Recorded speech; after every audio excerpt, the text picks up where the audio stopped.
Een dag rond de nacht op een nij frost op een soort plakken en van de morgen petit weer het op een nij glad en op plakken ik mistig. Maar staar gewoon stuts de wind de kop op, wat van het gevoel kouder en het wie hoort ik wat een kille koude dag vond ik. Zeker van het gevoel omdat de wind onhellen. Joen en vannacht. Ja, bewolking. Dus even wat lichter ruim of stoorruim, maar de droege perioden hadden oerhoorn en de temperaturen zijn 3 of 4 graden gelijk on YouTube. En dan de wind. Nou, die stekt ik op die bloed stevig, matig verder op de provincie, krachtig in het kustgebied, steeds maar kracht jouw rond 6. En dan uit het zuiden, zuidoosten waai en meest zuidoost.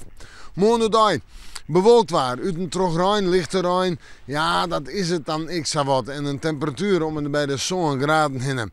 En verder de wind uit zuid-zuidoost, meest zuid en die zal matig ontkrachtig wezen. En dan hebben we dus temperaturen dik boven 0. Ik in de joentijd in de nacht en dan zetten we terug naar het vooruitzicht. Op vrijdag een temperatuur om en bij de 6 graden heen. In de nacht ik nog altijd een boven 0 en het lijkt hoe die droeg te blijven. En dan gaan we naar het weekend, sneeuw en snijn, de wind wat meer om naar het eerste en het zuidoosten.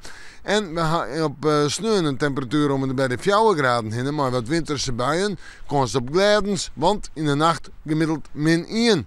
Op snij wordt het nog een beetje kouder, maar zo'n 3 graden nu daar en -3 in de nacht is op de meeste plekken dus lichte frost in de nacht van snij op bandje. En het lijkt het snij droog te blijven. En takken wieken, geen de weken wordt het kouder, maar letter in de weken matige frost. We maken hem aan, maar weer even in het waarschuwen.